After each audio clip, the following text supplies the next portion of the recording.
우리 함께 말씀을 먼저 보도록 하겠습니다. 시편 126편 1절부터 6절까지 말씀입니다. 시편 126편 1절에서 6절. 제가 봉독하겠습니다. 여호와께서 시온의 포로를 돌려보내실 때에 우리는 꿈꾸는 것 같았도다. 그때 우리 입에는 웃음이 가득하고 우리 혀에는 찬양이 찼었도다. 그때에 문 나라 가운데서 말하기를 여호와께서 그들을 위하여 큰 일을 행하셨다 하였도다. 여호와께서 우리를 위하여 큰 일을 행하셨사오니 우리는 기쁘도다. 여호와여 우리의 포로를 남방 시내들같이 돌려보내소서. 눈물을 흘리며 씨를 뿌리는 자는 기쁨으로 거두리로다. 울며 씨를 뿌리러 나가는 자는 반드시 기쁨으로 그 곡식단을 가지고 돌아오리로다. 아멘. 방금 읽었던 시편 126편은 바벨론의 포로로 잡혀갔던 이스라엘 백성이 70년의 세월이 흐른 후에 다시 고국인 이스라엘 땅으로 돌아오는 그 감격을 노래하는 시입니다. 그런데 이 시의 내용으로 보아서 포로 귀환이 시작은 되었지만 아직은 완성되지 않은 상태라는 것을 알 수가 있습니다. 그리고 돌아오는 이들은 태어나서 한 번도 예루살렘의 영광을 보지 못했던 다음 세대들이 대부분이었습니다. 성전과 예배는 무너졌고 그곳에는 오랫동안 이방의 그 문화와 또 탐욕자들이 주인 행세를 하고 있었습니다. 그래서 지금은 기쁨의 감격도 있지만 아직은 감당해야 될 수고가 있고 흘려야 될 눈물이 있다고 노래합니다. 그러나 분명한 것은 이 눈물의 수고가 언젠가는 반드시 기쁨으로 곡식단을 가지고 수확하게 할 거라는 것입니다. 여러분, 우리도 이런 같은 소망이 있는 줄로 믿습니다. 저는 이 시편을 보며 마치 지금 우리의 상황, 우리 한국 교회의 상황과 맞닿아 있는 부분이 참 많다는 생각을 했습니다. 코로나로 인해서 교회 생활과 신앙 생활에서 너무나 많은 부분을 2년 넘게 잃어버렸습니다. 또 이 시기와 맞물려 한국 교회는 급격히 사회 속에서 영향력을 잃어갔고 무엇보다 교회 내부에서 다음 세대들이, 젊은 성도들이 떠나가는 위기를 겪고 있습니다. 그러나 하나님께서는 오늘 우리에게 이 시편을 노래하게 하십니다.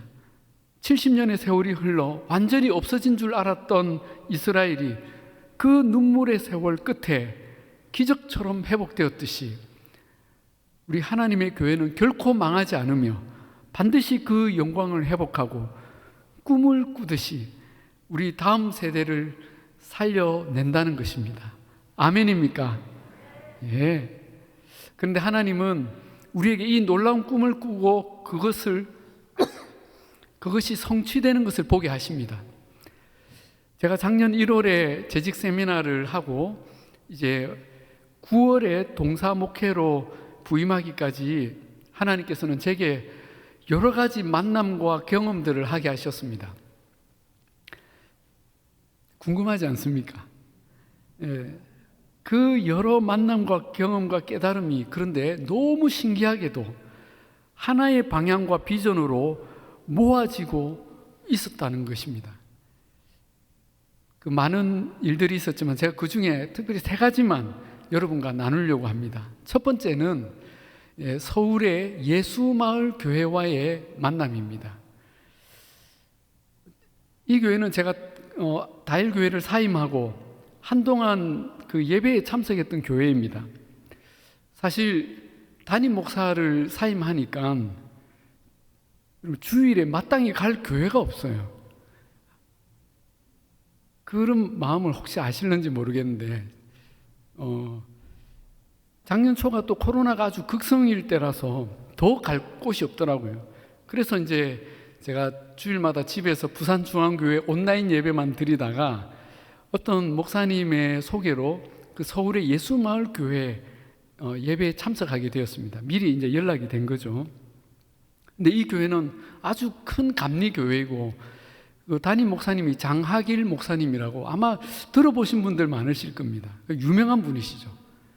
근데 감사하게도 제가 갔더니 이미 연락이 돼 있어서 담임 목사실로 저를 부르고 이제 곧바로 이제 만남을 가지고 뭐 주일날 갈 때마다 같이 점심을 먹고 그런 교제를 할 기회를 얻었습니다.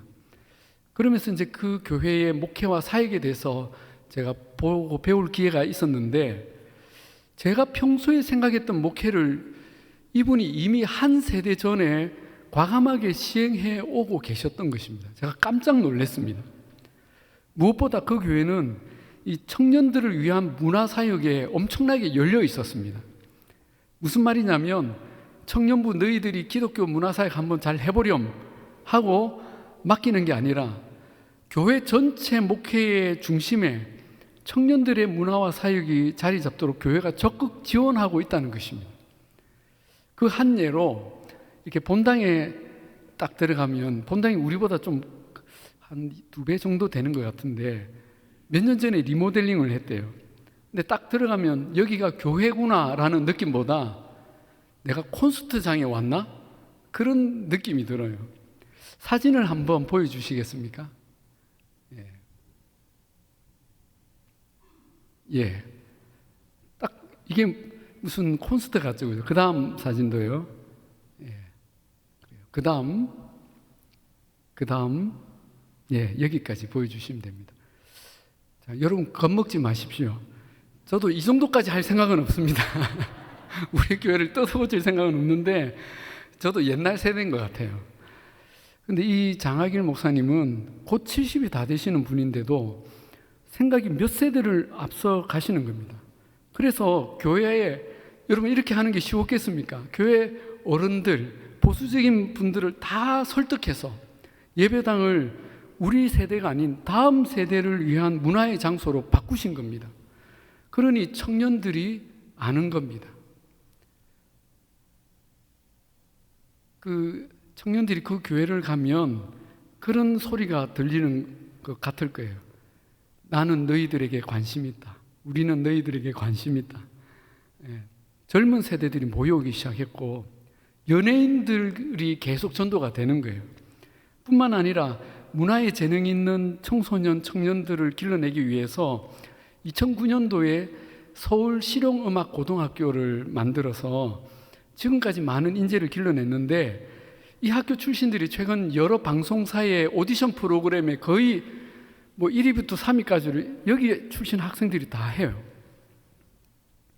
사실 이 교회가 있는 신당동이 옛날 이름 그대로 점집이 많은 동네였고, 떡볶이 외에는, 신당동 떡볶이 외에는 뭐 자랑할 게 볼 게 없는 낙후된 동네인데 그 교회 하나가 이 지역의 세대를 바꿔놓은 겁니다. 제가 알고 간 것도 아닌데 그런 교회의 모습을 보면서 제가 어떤 도전을 받았냐면, 우리가 다음 세대를 위한다고 한다면 과연 어느 정도까지 과감한 투자와 노력을 해야 하는가, 그런 생각을 하게 되었습니다. 두 번째 만남은 시애틀 형제교회와의 만남입니다.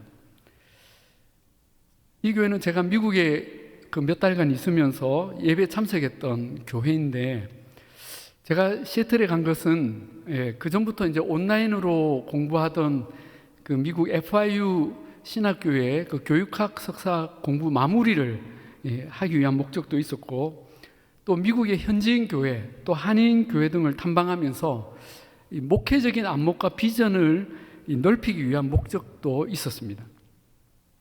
그래서 시애틀로 가려고 준비를 하는데 문제가 있었어요. 그 시애틀에, 그 시애틀에 제가 아는 사람이 한 사람도 없는 거예요. 그 FIU 학교에는 기숙사도 없었고 저희 생활을 도와줄 만한 사람이 아무도 없는 것입니다. 난감했습니다. 그러던 중에 제가 한때 저희 교회 전도사로 있었던 분과 우연히 통화를 하는데, 제 근황에 대해서 얘기하다가 내가 미국에 좀 다녀오려고 하는데 그 시애틀에 아는 분이 없어서 고민이다, 그 말을 했어요. 그랬더니 시애틀이라고는 안 했죠. 그랬더니 그분이 어디로 가시는데요 했어요.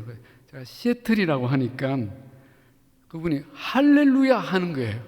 왜냐고 하니까 자기가 잘 아는 젊은 집사 부부가 시애틀에 산다는 겁니다.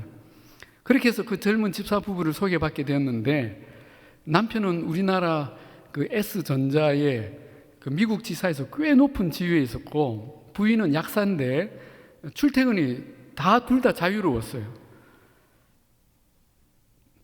나중에 알게 된 게 이게 진짜 기적이었습니다. 그분들을 만난 것도 기적이지만, 여러분, 미국에 사는 한인들 중에 출퇴근이 자유롭고 우리가 필요할 때면 언제든지 달려와 줄 수 있는 사람은 은퇴한 노인 외에는 거의 없었습니다. 미국에 혹시 가족 있는 분들 아시잖아요. 미국에 몇십 년째 생활을 해도 한 달에 하루 정도 월차를 내야 평일에 저희를 만날 수가 있죠. 근데 얼마나 신기합니까? 하나님은 콕 집어서 이분들을 만나게 하신 것입니다. 그리고 또 신기한 것이, 이분들이 다니는 교회가 시애틀에서 가장 큰 교회, 시애틀 형제 교회였습니다. 그런데 진짜 놀란 것은 그 교회가 커서가 아니라 그 시애틀 형제 교회가 시애틀과 미국 전역에서 다음 세대 목회로 너무나 유명한 모델 교회였다는 것입니다. 어느 정도였냐면, 미국 전역에 있는 한인 교회들과 또 한국에서 소문 듣고 오는 교회 목사님들, 교회 지도자들을 위해서 이 교회가 해마다 목회자 세미나를 열어왔다는 것입니다. 사진 잠깐만 보여주실래요? 네, 이거는 그 교회가 이제 예배 드리는 모습이고, 그 다음 사진은 그 교회 청년부 모습입니다. 꽉 찼죠, 그죠? 그 체육관 같은 곳에 있죠. 이 청년부, 이 교회 청년 사역이 놀라운 것은, 코로나 기간 동안에 미국의 모든 교회가, 한인교회뿐만 아니라 모든 교회가 축소가 되고 문을 닫고 하는 어려움을 겪었는데, 이 시애틀 형제교회 청년부는 코로나 중에 오히려 더 부흥을 해가지고 예배 장소가 계속 좁아지니까 대학교 앞에다가 큰 미국인 교회를 빌려서 이렇게 옮기게 된 거예요. 그 옮기는 과정을 제가 가서 쭉 지켜본 것입니다. 그리고 감사한 것은 그 교회 담임 목사님이신 권준 목사님, 또 그 청년교회 담당인 그 정창길 목사님이 저희를 너무나 환대해 주셔서, 그 다음 사진 보시면 이분이 담임 목사님인데, 저희가 시애틀에 있는 동안 너무나 가깝게 지내고 친밀하게 교제를 하면서 그분들의 사역을 직접 다 보여주시고, 무슨 행사나 집회가 있을 때마다 저를 다 참여시키고 회의에도 참여시키고 하면서 보게 하신 거예요. 제가 알고 간 것도 아닌데 하나님은 정확하게 이 교회를 만나게 하시고 그 목사님들과 교제하며 3개월간 그 사역들을 깊이 들여다보게 하셨습니다. 이제 화면 안 보이셔도 됩니다. 물론 우리 교회가 그 교회랑 모든 걸 똑같이 할 수는 없습니다. 우리 부산중앙교회만의 장점과 또 특징이 있습니다. 그런데 우리가 그 정신과 원리는 배울 필요가 있죠. 그런데 너무 감사하게도 이 시애틀 형제교회 담임 목사님이신 권준 목사님이 올해 4월에 한국에 이게 나오시는데 4일간 일정으로 우리 부산중앙교회에 오셔서 교회 비전 세미나를 이렇게 인도해 주시기로 약속이 된 것입니다. 우리 당회원 장로님들께서 흔쾌히 허락해 주셔서 또 얼마나 감사한지 모르겠습니다. 물론 그 세미나 한 번으로 모든 것이 달라지는 것은 아니지만 우리 성도님들이 우리 교회를 더 좋은 교회로 변화시키고 성장시키는 기폭제가 되도록 좋은 모티브와 비전을 얻고 또 함께 공유할 수 있다면 정말 좋겠다는 생각이 듭니다. 어떻습니까? 여러분 기대가 되십니까? 아멘. 예. 자, 그리고 세 번째 만남은 정말 우연한 만남, 렛츠고 코리아 집회와의 만남이었습니다. 이 렛츠고 코리아 집회는 사진 한번 보여주실래요? 작년 8월 27일에 서울 잠실 그 올림픽 주 경기장에서 열렸던 청년들과 모든 세대들을 위한 대규모 찬양 예배였습니다. 코로나 이후에 모였던 최대 규모의 집회죠. 근데 이날 집회에 약 3만 명의 청소년, 청년 그리고 모든 세대 성도들이 모여서 오후 3시부터 밤 10시까지 7시간 동안 찬양하고 기도하고 예배를 드렸는데 저는 이 집회가 열린다는 소식을 미국에 있는 동안 듣게 되었습니다. 그때는 크게 관심이 없었습니다. 뭐 그런 집회가 열리나 보다. 근데 이 집회를 열게 된 배경을 제가 알게 되면서 제가 아주 관심이 가지고 또 제게 이상한 마음의 감동이 있었습니다. 이 집회를 주최한 이들이 누구냐면, 보통 이런 집회는 우리나라의 어떤 큰 단체나 교회 또 교단이 보통 주최를 해야 이런 집회를 하는데, 그런 단체와는 전혀 상관없이 미국의 한인 2세 마크 조라는 선교사 부부였습니다. 근데 이분들은 미국 예수전도단 YWAM의 열방대학에서 사역을 하시던 분들이었는데, 아내만 한국말을 할 수 있을 만큼 한국과는 사실 큰 상관이 없는 분들입니다. 근데 이분들이 몇 년 전에 한국에 잠시 왔다가 하나님의 강권적인 부르심을 느꼈습니다. 그 잠실주 경기장을 지날 때 잠실주 경기장 이곳에서 나를 예배하라 하는 하나님의 그 마음을 느꼈고 몇 년 동안 고민만 했다고 합니다. 그런데 또 코로나가 계속되었잖아요. 그리고 제일 힘들었던 것은 이분들이 한국에 아는 인맥이 없는 거예요. 그리고 잠실주 경기장을 하루 빌리는데 사용료가 6억 원입니다. 그리고 그 장소 계약 성금이 2억 원입니다. 장소만 빌립니까? 대규모 예배를 인도하려면 여러 찬양팀들, 또 설교자들, 봉사자들을 섭외해야 하는데 봉사자들만 약 몇백 명이 되잖아요. 엄청난 일이고, 무대 세팅, 장비 렌탈, 홍보비, 인원 동원 등은 웬만한 조직과 재정이 없으면 엄두도 못 낼 일이죠. 그런데 이분들은 한국을 아는 인맥이나 단체, 교회가 없는 거예요. 그분들이 이제 열방대학을 운영하면서 배워갔던 그 학생들 몇 명만 한국에 있죠. 그래서 이분들은 너무 이제 이게 정말 하나님 뜻인가 하나님을 시험했다고 합니다. 성금 2억 원이 모아지면 하고, 안 하면 안 하는 걸로, 안 모아지면 안 하는 걸로. 근데 성금을 약속한 날에 정말 기적처럼 그 2억 원이 모아졌고 계약을 덜컹 한 것입니다. 그리고 그 계약에 제가 머물고 있던 시애틀 형제교회가 거액의 헌금을 했다는 얘기를 들었습니다. 저는 참 희한한 일이라는 생각이 들었습니다. 왜 하나님은 이 코로나가 끝나가는 시점에 침체된 한국교회 청년들을 부르셔서 예배하게 하는 그 일에 그 많은 한국의 단체들, 교회들, 교단들 다 놔두시고 이 말도 안 통하고 인맥도 없고 재정도 없는 이 한인 2세 선교사 부부를 사용하셨을까? 그런데 그 질문에 대한 대답을 하나님이 곧 깨닫게 해주셨습니다. 이 집회는 한국의 모든 교단과 세대를 초월해서 청년들을 모으고 모든 세대 예배자들을 모으는 일인데, 한국의 어떤 단체도 이 일은 할 수가 없겠구나. 왜 그럴까요? 여러분 한번 생각해 보십시오. 만약에 이런 초교파 초세대 연합 찬양 예배를 어떤 교단이 주최하면 아무 이해관계 없이 사람들이 모일까요? 우리 합동교단이 주최하면 모일까요? 한기총이나 한교총이 주최하면 모일까요? 여의도 순 땡땡 교회나 사랑 땡 교회, 명성이 높은 교회가 주최하면 모일까요?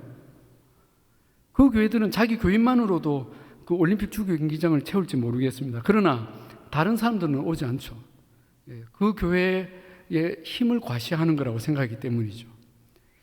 저는 그게 깨달아지면서 하나님께서는 오직 순수한 마음으로 하나님을 예배할 사람들을 부르시기 위해 이처럼 아무것도 아닌 사람들을 사용하시는구나. 저는 왠지 모를 감동과 하나님이 하실 일이 기대가 되면서 저도 모르게 내가 한국에 가면 저 집회에 어떤 식으로든지 참여하고 저분들을 좀 도와야겠다, 그런 생각을 했습니다.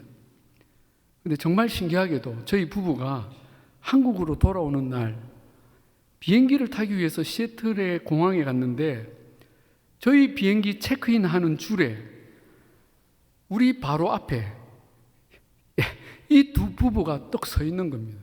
한번 사진 보여주시겠습니까? 예, 만나갖고 세상에 이런 일이 이러면서 이제 사진을 찍었죠. 저는 얼굴을 아니까 인사를 드렸고 연락처를 주고 받았습니다. 예, 그리고 이제 한국에 돌아와서 저희 딸 결혼식이 이 집회 일주일 전에 있었는데 저희 딸 결혼식은 내버려 두고 약 2달간 이 레츠고 코리아 집회를 열심히 도왔습니다. 근데 사실은 그 준비 과정 내내 불안하기 짝이 없었습니다. 이분들 일하는 게 너무 엉성해요. 이게 예수전도단 특징인데 모여서 기도만 하는 거예요. 포스터가 나왔는데 여러분 포스터 한번 보여주실래요? 예. 설명이 옆에 아주 장글씨로 되어 있는데 누가 출연하는지, 유명한 가수라도 좀 나와야 되잖아요, 그죠? 뭐 설교자가 이런 거 전혀 없이 그냥 하나님을 예배하고 싶은 사람들 이날 모여라 이렇게만 해놓은 거예요. 제목도 레츠고 코리아.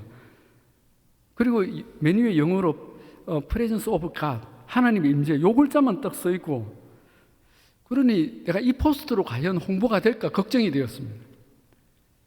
그래서 이런 조직 홍보로 10,000명이 모여도 기적이다, 그런 생각을 했는데, 이 마쿠조 부부는 이 한술 더 떠가지고 이왕 하나님께 예배드리는 것 최고의 것으로 드리고 싶다 그러면서 참여하는 팀과 세션들, 무대를 어느 우리나라 최고의 연예인 콘서트 못지않게 최고의 것으로 준비하는 거예요. 돈도 없잖아요. 그리고 드디어 8월 27일 집회 날이 되었습니다. 어떤 일이 벌어졌을까요? 예, 사진을 한번 좀 보여주시겠습니까? 예. 그 다음 사진요. 네, 요 낮에부터 이제 찍은 사진이고, 이거는 제가 중간쯤에서 찍었기 때문에 뒤에 있는 사람들이 안 보이죠. 그 다음 사진. 예. 예. 밤에 한 10시쯤까지 이렇게 사람들이 안 떠나고, 저의 모든 염려와 의심이 무색할 만큼 서울과 경기도 그리고 지방 곳곳에서 어떻게 소문을 듣고 왔는지 3만 명의 젊은이들이 그 경기장 바닥으로 다 내려와서 가득 채웠고, 그 7시간 동안 열정적으로 찬양하고 기도하며 예배하는데 저는 하늘 문이 열리는 것 같았어요. 저는 처음에 이제 나이도 있고 죄송합니다. 한 2-3시간 하다가 이제 적당히 힘들면 집에 가야지 했는데 이 밤 10시가 끝날 때까지 제가 떠날 수가 없더라고요. 정말 뜨겁게 예배를 드렸습니다. 성령의 강력한 임재를 모두가 느꼈습니다. 저는 그날의 예배에 참여하면서 이렇게 기도했습니다. 하나님, 저에게 왜 이 예배를 보게 하신 이유가 있는 줄 압니다. 이 뜨거운 청년들의 예배, 이 예배의 파도가 이곳 서울에만 아니라 부산에서도 일어나게 해주십시오.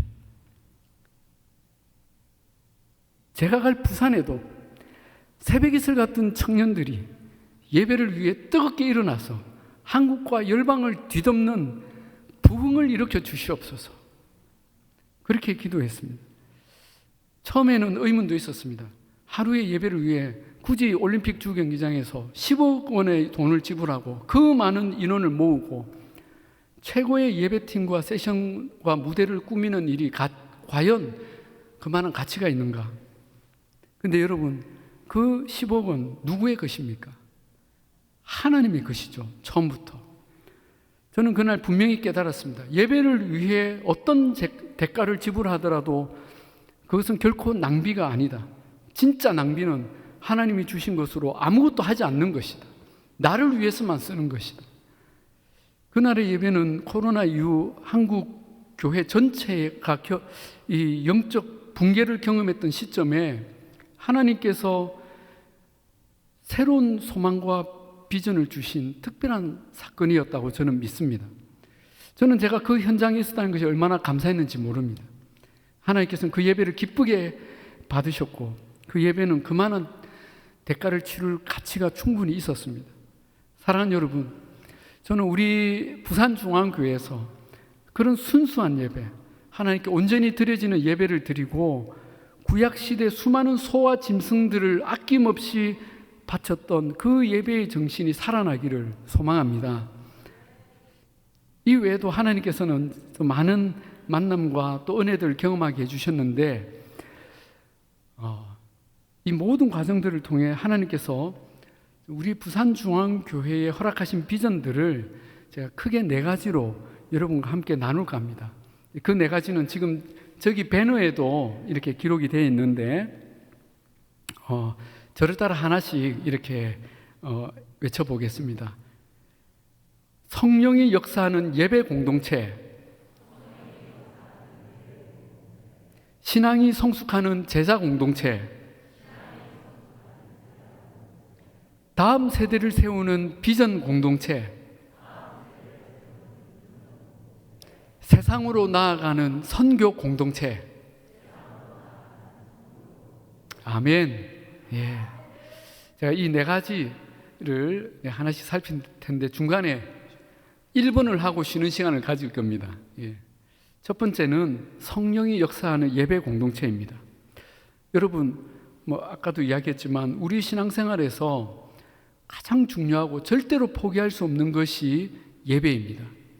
이 예배는 우리가 천국에 가서도 유일하게 계속될 것이고 이 땅에서도 우리 신앙을 회복시키고 충만케 만드는 가장 중요한 동력입니다. 마치 자동차의 엔진과 같죠. 그래서 우리 예배가 살아나면 성도들이 살아나고 교회가 살아납니다. 나아가서 우리가 들어가는 가정과 직장과 지역사회까지 바꿀 수 있는 원동력이 됩니다. 예배에서 은혜를 받아야 되고 예배에서 하나님을 만나야 됩니다. 미국의 신학자요 유명한 부흥운동 지도자였던 A.W. 토저, 예수원의 대천덕 신부의 그 할아버지죠. 그분이 뭐라고 했냐면 모든 그리스도인이 겪는 삶의 실패는 예배의 영광을 경험하지 못했기 때문이다 라는 말을 했습니다. 이 예배에서 하나님의 영광을 보지 못하면 우리 삶은 실패할 수밖에 없습니다. 100번 옳은 말이죠. 그래서 우리는 이 성공적인 신앙생활을 위해서 예배에 목숨을 걸어야 합니다. 예배 가운데 하나님을 만나고 하나님의 음성을 듣고 하나님의 위로와 치료와 능력을 경험해야 합니다. 이런 예배가 되려면 예배가 여러분 역동적이 돼야 되죠. 다이나믹해야 됩니다. 마음과 뜻과 힘을 다해 너희 하나님을 사랑하라 하셨잖아요. 그런데 여기가 장례식장인지 예배인지 구분이 안 될 만큼 그렇게 예배 드릴 수 있겠습니까? 예배는 경건의 모양이 아니라 경건의 능력이 나타나야 합니다. 찬양과 기도, 말씀과 교제 모든 순서를 통해 성도들이 성령의 바람을 피부로 느끼고 하나님의 임재를 경험해야 합니다. 그래서 예배는 엄숙한 예배가 아니라 축제의 예배가 되어야 합니다. 아멘입니까? 한번 따라합시다. 축제의 예배. 예. 그래서 여러분 예배 시간에 웃을 수 있습니다. 박수 칠 수 있습니다. 요즘은 여러분 박수를 치시더라고요. 제가 얼마나 감사한지 모르겠습니다. 여러분 찬양대의 찬양이 끝나면 크게 아멘 하면서 박수를 치십시오. 그 박수는 하나님을 향한 박수이고 그 찬양에 나도 공감합니다. 나도 그 찬양을 난 부르지는 못했지만 같이 올려드립니다 하는 의미의 박수이죠. 여러분 혹시 신학적으로 문제가 될까요? 지난 가을 노회 때 그 노회를 우리 부산중앙교회에서 열었습니다. 그때 일부 예배 시간에 우리 교회 연합찬양대가 아름다운 찬양으로 하나님께 올려드렸는데 그 찬양이 끝나자 그 자리에 있던 노회의 모든 목사님들, 장로님들이 아멘 하면서 우레와 같은 박수를 치는 것을 제가 두 눈으로 똑똑히 봤습니다. 예, 절대로 신학적으로 문제가 없습니다. 오히려 축제의 예배가 되는 것이죠. 아멘. 예, 여러분 오늘날 많은 젊은이들이 교회를 떠나는 이유 중에 하나가 예배를 견디기 힘들어서 떠난다는 보고가 있습니다. 너무 전통적이고 예측 가능하고, 그 말은 뻔하다는 거죠. 기대가 되지 않는 예배. 여러분, 묵찬, 기찬, 설기, 찬축을 아십니까? 묵도, 기도, 찬송, 설교, 기도, 찬양, 축도. 묵찬, 기찬, 설기, 찬축. 거의 100년을 지켜온 이 예배 순서가 이 시대 우리 자녀 세대, 청년 세대를 교회 밖으로 밀어내고 있다는 것입니다. 예배는 기대가 넘치고 변화무쌍한 역동적인 축제 예배가 되어야 합니다. 이런 예배를 위해서는 우리가 찬양하는 것부터 바꿀 필요가 있습니다. 그렇다고 제가 이제 찬송가 대신에 경배와 찬양곡을 많이 불러야 합니다. 클래식 곡보다는 CCM을 많이 불러야 합니다. 그런 말을 하려는 게 아닙니다. 오늘도 여러분 그 예배 때에 찬송가를 불렀는데 얼마나 기쁘게 불렀습니까? 그죠? 찬송가도 우리가 정말 은혜롭고 기쁘게 부를 수 있습니다. 한 곡의 찬송가를 불러도 성령의 감동 안에서 불러야 합니다. 의미를 생각하며 마음과 뜻과 힘을 다해 또 최고의 찬양 반주와 함께 불러야 합니다. 여러분, 왜 어른들이 CCM이나 경배와 찬양곡을 힘들어 할까요? 곡이 어렵다고도 하지만 사실은 의미를 못 느끼기 때문입니다. 그런데 여러분, 오늘 오전에 불렀던 큰 길 만드시는 주와 같은 생소한 곡도 그 의미에 공감하면 잘 몰라도 은혜를 받고 힘을 다해 부를 수가 있잖아요. 여러분, 젊은이들이 요즘 찬양에서 어떤 의미를 느끼는지 공감하려고 노력하셔야 합니다. 새 노래 배우기를 두려워하지 말아야 합니다. 싫어하지 말아야 합니다. 그러면 정말 더 깊고 넓은 차원의 은혜를 누리게 되고 젊은 세대와 함께 역동적인 예배를 드릴 수가 있습니다. 그래서 올해부터 우리 예배에 이 경배와 찬양 시간을 조금 더 확대했습니다. 합심 기도도 이렇게 지금 시작하고 있죠. 그러나 한정된 예배 안에서 그만큼도 참 좋긴 하지만 그것으로는 부족하기 때문에 그래서 매월 셋째 주일 1시 반에 이곳 은혜홀에서 전 교인과 함께 모이는 찬양 예배를 드리려고 합니다. 이 찬양 예배는 우리 청년들이 주체가 되어 섬기도록 했습니다. 여러분, 그렇다고 해서 청년부 예배가 아닙니다. 전교인 찬양 예배입니다. 모든 갈급한 심령, 은혜를 사모하는 분들은 다 모이시기를 바랍니다. 매달 어떤 분위기가 바뀔 거예요. 설교자도 바뀌고 또 어떤 때는 우리가 말로만 들었던 유명한 찬양팀이 와서 인도할 거예요. 한 달에 한 번은 적어도 영적인 부흥의 시간, 축제 예배를 경험하게 될 것입니다. 그래서 제가 주일 목장 모임도 그때는 찬양 예배로 전환할 수 있다고 했습니다. 이렇게 주일 예배와 정교인 찬양 예배뿐만 아니라 수요 예배와 특별 새벽 기도회에도 성령이 임재하시는 충만한 예배가 되도록 할 것입니다. 여러분, 기대가 되십니까? 아멘. 우리가 함께 성령이 역사하는 예배 공동체를 만들어 가십시다. 아멘. 저도 목이 약간 쉬는데 잠깐 한 10분간만 브레이크 타임을 가지고 준비한 간식이 있습니다. 우리 간식도 드시고 10분 후에 다시 나머지 시간, 오늘은 짧게 끝난다고 했죠. 시간을 갖도록 하겠습니다.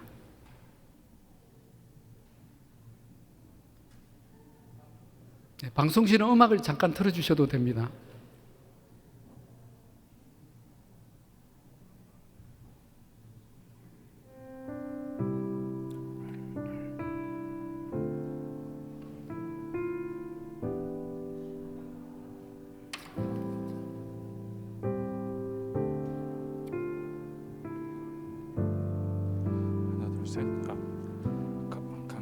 광고 말씀드리겠습니다. 우리 나가시면 간식이 밖에 준비되어 있습니다. 우리 한번 바람도 쓸 겸 또 화장실도 갔다 올 겸 우리 나가셔서 우리 간식 하나씩 받으시고 그렇게 해서 다음 시간 진행하면 될 것 같습니다.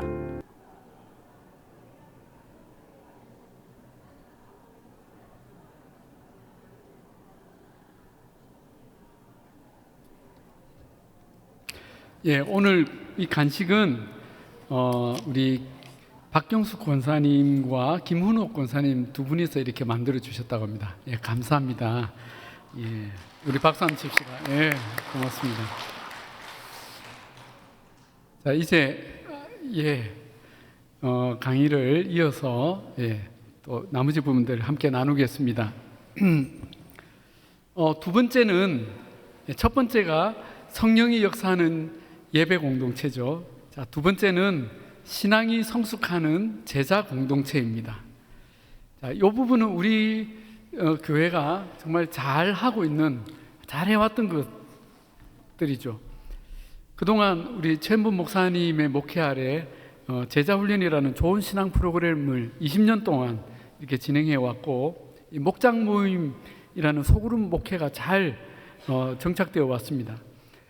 이것은 프로그램만 있다고 되는 일은 아닙니다. 이 목회자의 강한 의지와 철학이 없으면 절대로 불가능합니다. 여러분, 우리나라 한국 교회 중에 그 옥하는 목사님의 제자훈련 프로그램 안 해본 교회가 있을까요? 없어요. 거의 다 했습니다. 그런데 실제로 성공적으로 정착한 교회는 뭐 열에 하나, 백에 하나 정도. 눈을 씻고 봐도 찾아보기가 어려울 정도입니다. 그게 다 이 목회 철학이 얼마나 이게 분명하느냐에 달려있기 때문이죠. 제가 부교육자로 있을 때 이 제자훈련 목회에 대한 경험과 확신을 가졌고, 또 다일교회에서 담임 목사로 섬길 때도 이 제자훈련 목회를 가장 중요한 목회의 근간으로 삼아서 그 교회의 체질을 바꾸었습니다. 그리고 구역 모임을 또 목장 구조로 바꾸는 일도 성공적으로 잘 되었습니다. 그리고 제가 다시 부산중앙교회로 오게 된 것이죠. 분명한 것은 저는 이 제자훈련 목회를 지속할 것입니다. 그런데 한 가지, 목장 모임을 위한 몇 가지 보완적인 노력들이 좀 필요하다, 그런 생각들을 하게 되었습니다. 이게 한 세 가지인데, 첫째는 순장 교육이 좀 더 실제적이고 소통하는 형태로 진행되어야 되겠다, 그런 생각입니다. 그동안 코로나로 목장 모임이 한동안 진행되지를 못했고, 순장 교육도 거의 비대면으로 이렇게 전달된 부분이 많았죠. 그 내용도 이렇게 성경 공부만 하는 것이 대부분이었습니다. 그러다 보니 이제 순장님들 얼굴도 잘 못 보고 소통은 더 안 되죠. 순장님들의 어려움이나 또 의견을 듣기도 힘들었습니다. 그래서 이제 순장님들을 격려하기도 어려웠고, 그분들의 리더십을 재교육하는 부분도 이렇게 쉽지가 않았습니다. 그래서 올해 2월과 10월에 순장 세미나, 수련회를 갖겠지만, 이제는 매달 첫 번째 토요일에 순장 전체 모임을 대면으로 가지고 리더십 교육과 소통의 시간을 가지려고 합니다. 그래서 우리 순장님들을 이렇게 한 달에 한 번은 재교육하고 격려하는 시간을 가질 것입니다. 그리고 이때 교구 목사 지도 아래 마을별 순장 모임도 가지고 그 마을의 상황들을 좀 더 이렇게 구체적으로 듣는 시간도 가지려고 합니다. 또 한 가지는 담임 목사가 아침에도 말했지만 연내에 가능하면 전체 목장을 신방해서 목장을 격려하고 또 우리 성도님들을 만나려고 합니다.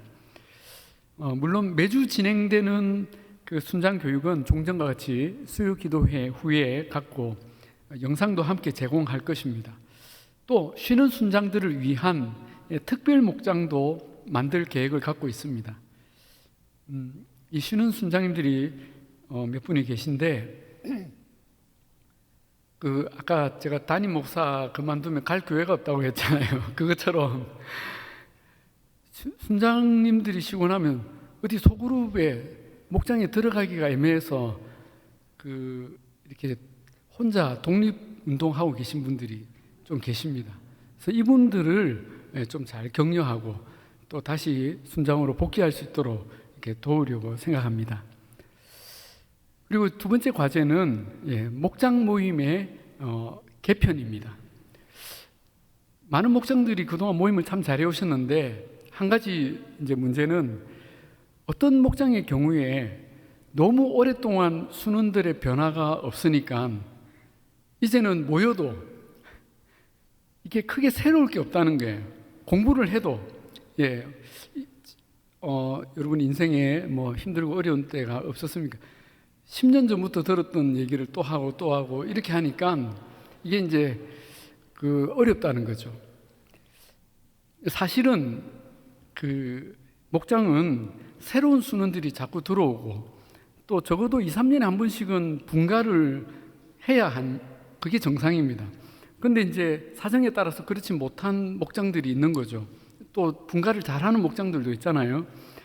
그래서 올해 개편을 원하는 목장들을 조사를 하고 교육자들과 또 충분히 논의하고 연구를 한 뒤에 쉽지는 않겠지만 올해 안에 일부라도 이 개편을 좀 진행하려고 합니다. 빠르면 2월 중에 늦어도 9월까지. 그래서 이 목장들을 이렇게 재편성하는 것을 지금 계획하고 이번 교육자 수련회 때부터 이 부분을 본격적으로 논의하려고 합니다. 여기서 일부라고 한 것은 이미 분가를 잘하고 있는 목장도 있고 또 우리는 그래도 이대로가 좋다는 목장도 있을 수 있습니다. 억지로 이산가족을 만들 수는 없잖아요. 그래서 그렇게 일부 진행하려고 합니다. 자, 세 번째는 연령별 모임의 시도입니다. 현재 우리 교회는 목장 모임 중심으로 조직이 되다 보니까 연령대별 모임이 없어진 형태이죠. 과거에는 이제 전도회 모임이 있었습니다. 근데 목장 모임이 이제 잘 세워지고 나니까 전도회가 잘 모이지를 못했고 이제 언젠가 한번 총회를 거쳐서 이 전도회는 없어졌다고 들었습니다. 근데 문제는 목장 식구들만 계속 만나다 보니까 이제 교회 안에 아는 사람이 너무 없다라는 것이죠. 여기 재직분들은 사실은 그래도 어디 가서 봉사도 하고 만남의 폭이 좀 넓지만 대부분 성도들이 그렇지 못한 경우가 좀 많다는 것입니다. 그래서 그런 의견들을 수렴해서 전도회를 부활시키는 것은 아니지만 연령대별 모임을 적절한 주기로 모이게 하는 것이 좋겠다. 그런 생각을 했고 올해 안에 어떤 형태로든 연령대별 모임을 시도해 보려고 합니다. 현재는 이제 목장 모임도 있고 주일에 조이 코스나 제자 훈련 같은 여러 가지 모임들이 있기 때문에 자주 모이기는 어렵지만 서서히 모임을 가지면서 이 교제권을 확대하려고 합니다. 아울러서 미술이나 음악, 영어, 등산 같은 취미 활동 중심의 모임도 조건이 갖춰지면 하나씩 시작할 계획입니다.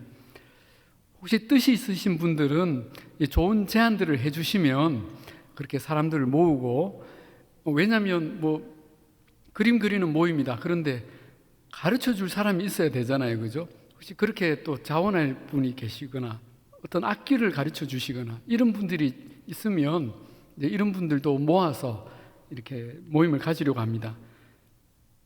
이 외에도 중보기도팀의 재개와 활성화, 또 가을 사랑축제, 또 지금 새롭게 구상 중인 3년 코스의 BJ 바이블 칼리지 등을 통해서 우리 교회가 신앙이 성숙하는 제자 공동체로 만들어 가려고 하고 있습니다.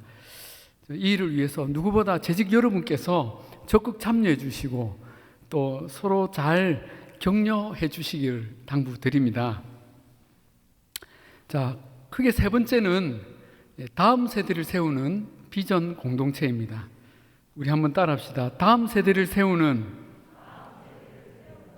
비전 공동체. 예.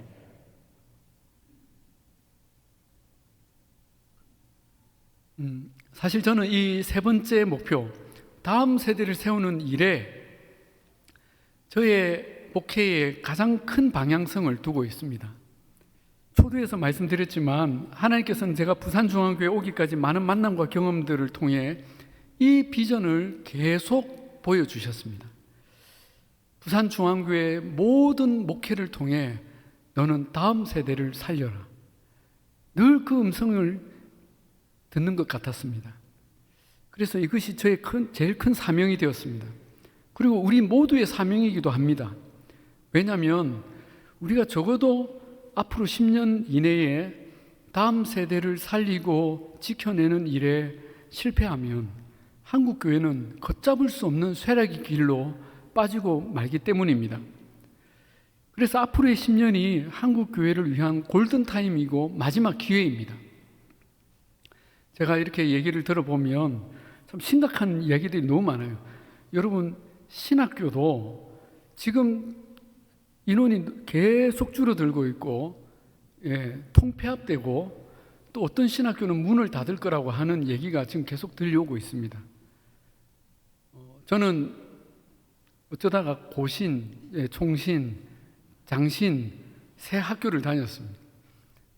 근데 그리고 저희 사위는 감리교 신학교 졸업한 전도사입니다. 근데 그 얘기들을 들어보면 이 정말 우리 한국 교회가 앞으로 심각하구나 그런 생각들을 지금 안 할 수가 없습니다. 여러분, 요즘은 전도사님 구하기도 너무 어려워요. 작은 교회들은 몇 달을 광고를 내도 전도사님 안 옵니다. 이런 일에 우리 청년들 전체가 지금 어려움의 길을 가고 있는 거죠. 그렇다면 우리가 무슨 일부터 해야 할까요? 다음 세대라고 하면 영유아, 아동, 청소년, 청년들이 다 해당이 됩니다. 모든 세대가 다음 세대고 다 중요하죠. 그러나 전략적으로 우리가 집중해야 하는 우선적인 대상은 저는 청년부라고 봅니다. 왜냐하면 이 청년들이 지금 당장 교회에서 가장 이탈률이 높고 시급한 돌봄이 필요하기 때문입니다. 그리고 이 청년들을 잘 지도하고 격려하면 이들이 몇 년 안 있어서 교회에 그 주류로 성년으로 들어오고 교회 일꾼이 되기 때문에 그들을 도와줄 마지막 기회라는 것이죠. 그리고 그들이 낳을 자녀들이 10년이 안 돼서 주일학교 학생들이 된다는 것입니다. 제가 부산중앙교회를 떠나기 전에 가르쳤던 고등부, 청년부의 제자들이 돌아와 보니까 다들 교회 집사님이 되어 있었습니다. 지금 여기 앉아 있는 분들도 있어요. 그 자녀들이 지금 교회 영아부, 유치부에 주일학교에 다 들어가 있는 겁니다. 그런데 지금 한국교회 전체에서 교회를 가장 많이 떠나는 세대가 청년들이라는 것이죠. 그래서 일단은 청년부를 살려야 됩니다. 우리 교회 청년부 괜찮은데요? 그렇게만 보시면 안 되죠.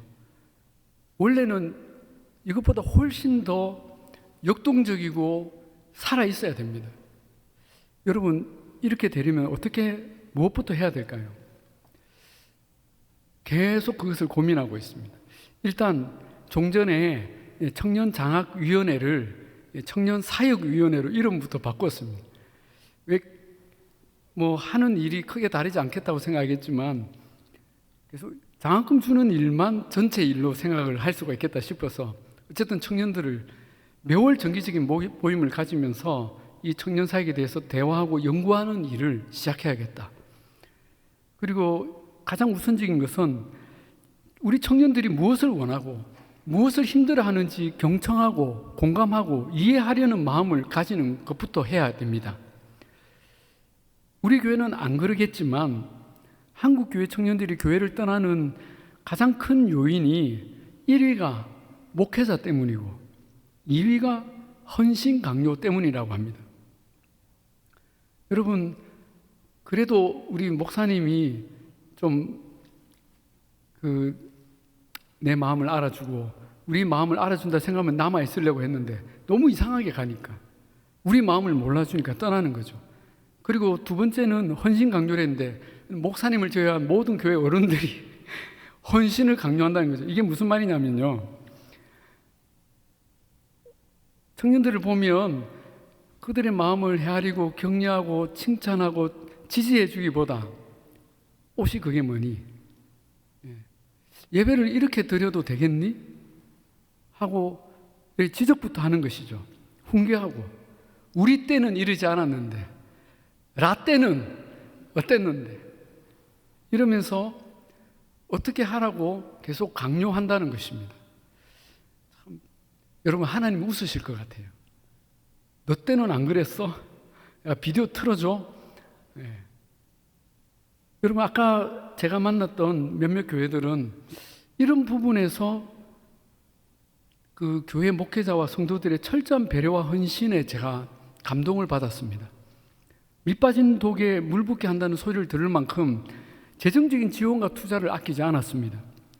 이것은 낭비가 아니다. 아무것도 하지 않는 것이 낭비다 하는 마음으로 그 지원을 하는 거예요. 아까 그 시애틀 형제교회 청년부가 예배 장소를 옮길 때 제가 한 3억 정도가 들었다는 얘기를 듣고 깜짝 놀랐습니다. 뭐가 그렇게 들었습니까? 하니까 일단 그 장소 빌리는 것부터 시작해서 모든 미디어 장비들을 다 거기에 맞게 새로 갖춰줬다는 것이죠. 뿐만 아니라 예배 순서와 형식, 심지어 인테리어까지 청년들을 위해, 주일 학교를 위해 다 바꾸는 거예요. 어르신들은 청년들이 부르는 그 경배와 찬양곡을 힘들지만 열심히 따라 불러주셨습니다. 결코 쉬운 일이 아니죠. 그러나 얼마 가지 않아서 청년들이 그 어른들의 마음을 느끼고 교회에 뿌리를 내리기 시작했습니다. 그리고 다른 청년들을 전도해 오는 거예요. 그러니까 숫자가 자꾸 늘어나는 거죠. 스스로 헌신을 하게 되고 신앙이 더 자라니까 교회가 살아나더라는 것입니다. 청년을 살리니까 다 사는 거예요. 왜냐하면 청년들이 살리니까 주일학교 교사도 많아지고 그 아이들이 자녀를 낳으니까 주일학교가 자동적으로 이제 부흥을 하는 것이죠.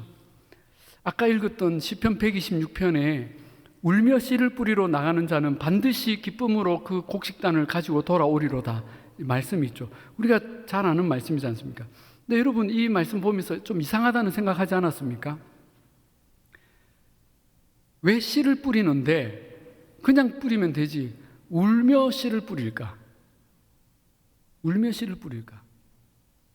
혹시 농사를 지어보신 분들, 어르신들은 아실 것 같아요. 그것은 이 씨를 뿌리고 나면 당장 먹을 것이 없기 때문이죠. 이 씨가 자라서 열매가 맺힐 때까지 그 배고픔의 시간을 견뎌내야 하기 때문에 제일 과감한 투자를 여기에 한다는 것입니다. 그래도 지금 내가 누릴 만족을 유보하고 다음을 위해 궁핍을 선택하는 것입니다. 그러나 이것이 살 길입니다. 이것이 다음 세대를 살리고 우리를 살리는 지혜이죠. 마찬가지로 당장 우리 세대를 위한 선택이 아니라 우리 다음 세대를 위해 우리가 누릴 만족을 유보하고 견딘 선택이 우리 한국교회와 우리 교회를 결국 살리게 될 줄로 믿습니다. 나아가서 우리 교회 청년들뿐만 아니라 우리 부산 지역을 책임지는 마음으로 우리 교회 이름이 하필이면 부산중앙교회예요. 정말 우리 부산중앙교회 우리 책임이 있습니다. 그 마음으로 크리스찬 청년들의 문화사역을 위해서도 우리가 투자하고 또 힘을 모아야 합니다.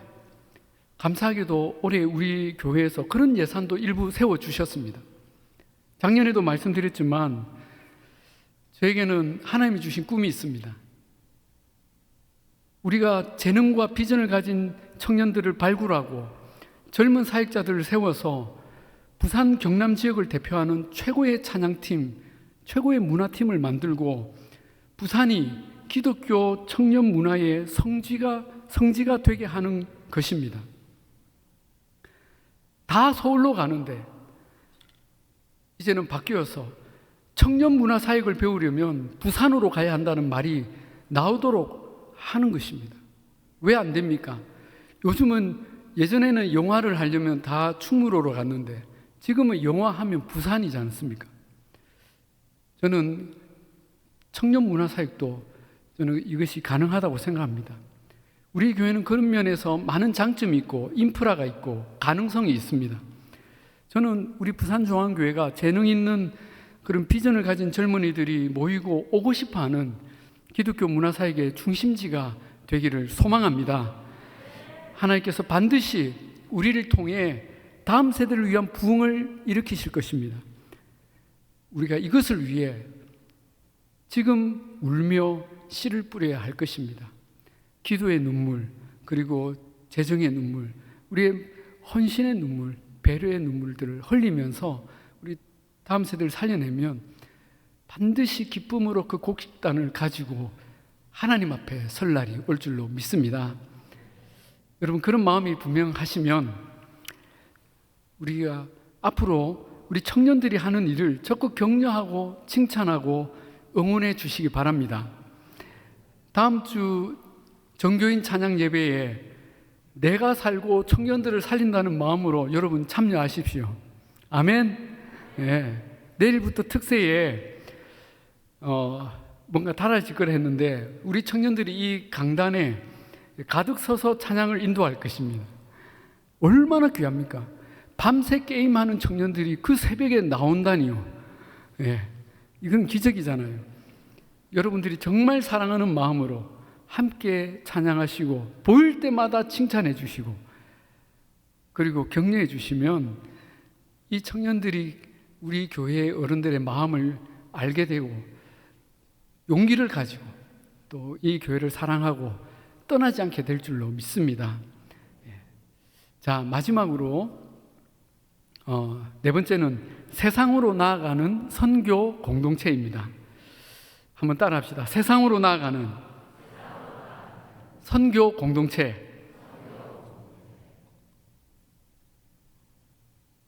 네, 이것은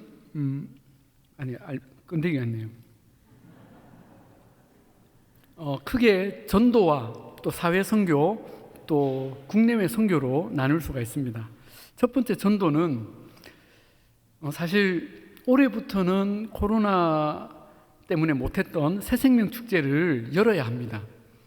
그런데 제가 부임해서 여러 가지 일로 이렇게 일들이 좀 많다 보니까 그 4월부터 시작해서 5월, 6월까지 사실 새생명 축제를 해야 되잖아요. 그래서 이걸 올해 열기가 어렵겠다 생각해서 올해까지는 새생명 축제를 갖지 않습니다. 그러나 우리가 전도를 안 하는 건 아니죠. 전도는 1년 365일 기회를 얻든지 못 얻든지 해야 합니다. 그래서 어떻게 할 것인가? 매주 이렇게 여러분 모시고 오시면 되지만 특별히 또 어떤 계기가 필요하신 분들은 정교인 찬양 예배 중에 한 번은 그 전도를 위한 강사를 세울 겁니다. 그리고 10월에 가을 사랑 축제 중에도 간증과 복음을 나눌 수 있는 강사를 3일 중에 하루나 이틀을 세워서 그때 전도 대상자를 초대하고 복음을 듣게 하는 기회로 삼으려고 합니다. 그래서 평소에 전도하고 싶었던 대상자가 있으시면 그날을 디데이로 모시고 와서 함께 은혜 받고 또 복음과 간증을 듣고 또 예수님을 영접하게 하시면 좋을 것 같습니다. 두 번째로 사회 선교는 우리 교회는 이 부분에서 그동안 너무 잘 해왔다고 생각합니다. 바로 1% 선한 사마리아인 운동이죠. 현재 1% 선한 사마리아 운동은 26군데 복지시설과 협력해서 돕고 있고 또 13개 사역들이 진행되고 있습니다. 그런데 이제 조금 아쉬운 것은 지금까지 한 20년 정도 진행해 오면서 이 1% 운동이 처음의 취지와는 달리, 처음의 취지가 뭡니까? 모든 성도들이 재정의 1%, 또 시간의 1%를 따로 떼어서 이웃과 나누자는 것이죠. 1%니까 너무나 쉽고 할 수 있잖아요, 그죠? 그렇게 해서 시작했는데 물론 코로나 타격이 컸겠지만 현재는 이렇게 시간의 1%는 거의 없고 재정만 이렇게 지원되고 있는 형편입니다. 그래서 올해는 우리 사회선교위원회가 재정비해서 실제적인 봉사 참여를 시작하고 이것을 확대해서 더 많은 성도들이 봉사에 참여할 수 있도록 이렇게 하려고 지금 준비하고 있습니다.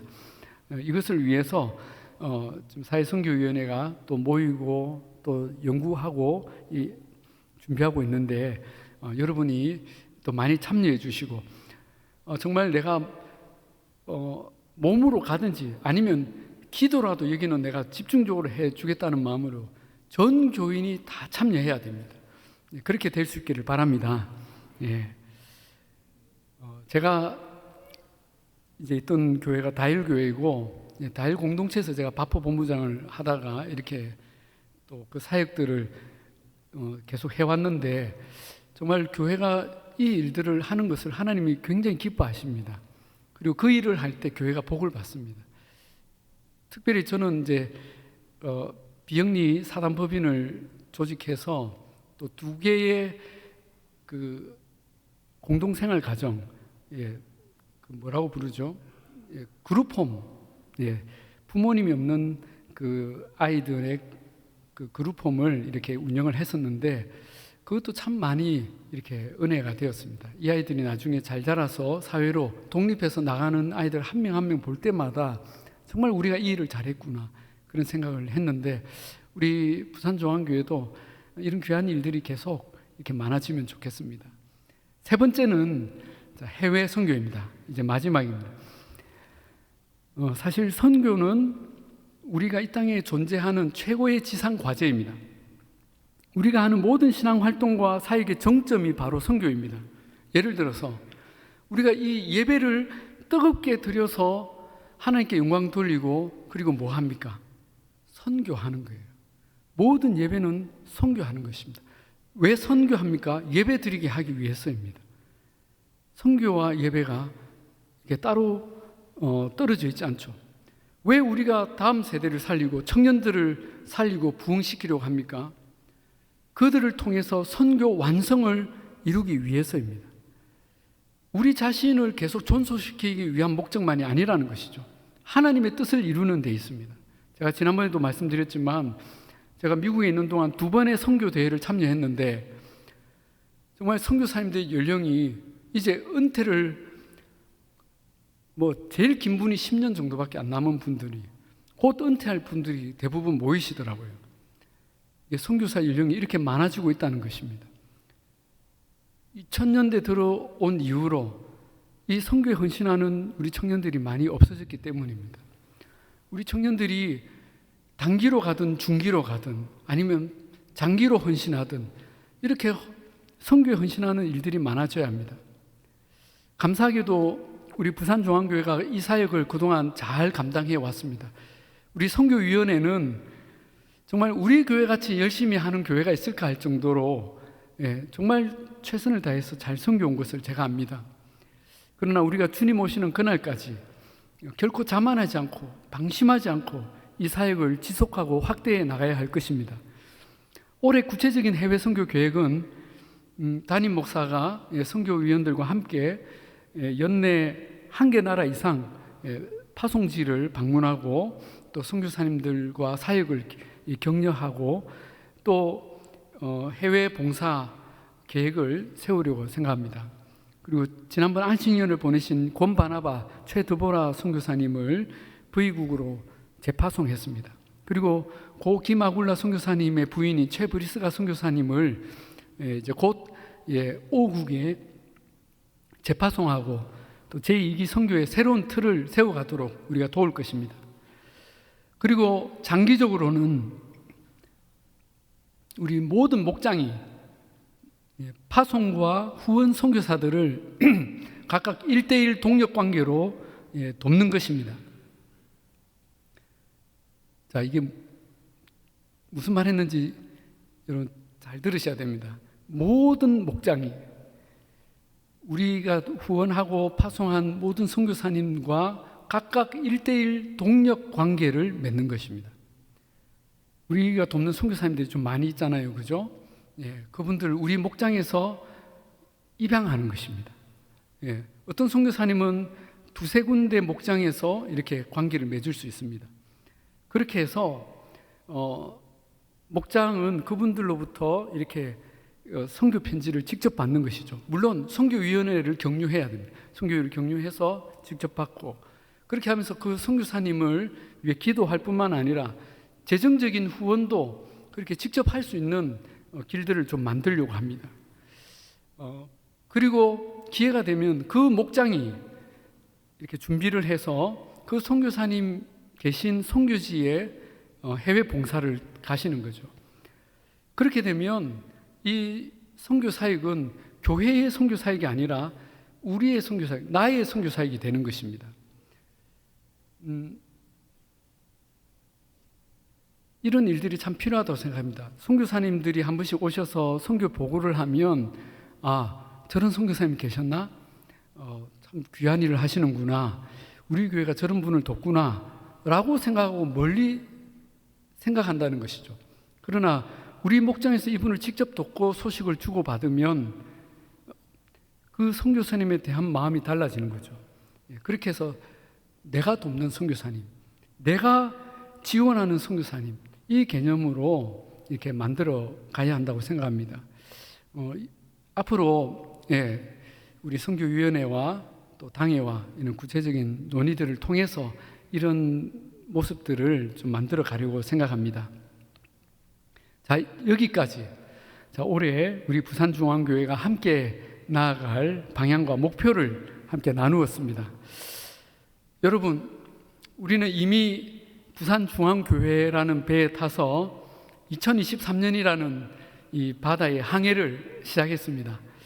이 배가 우리가 목표한 곳까지 정확하게 갈 수 있도록 저를 비롯해서 우리 당회원 장로님들 그리고 모든 재직들이 한 마음 한 뜻으로 각자의 자리에서 열심히 섬겨야 할 것입니다. 오늘 나눈 이 비전들에 대해서 여러분 공감하고 또 동의하십니까? 아멘. 예. 여러분, 이 배의 선장은 제가 아닙니다. 우리 부산중앙교회 선장은 우리 예수님이십니다. 아마 저는 항해사쯤 될 것 같아요. 그리고 아마 재직 여러분들도 다 각각의 위치와 역할이 있을 것입니다.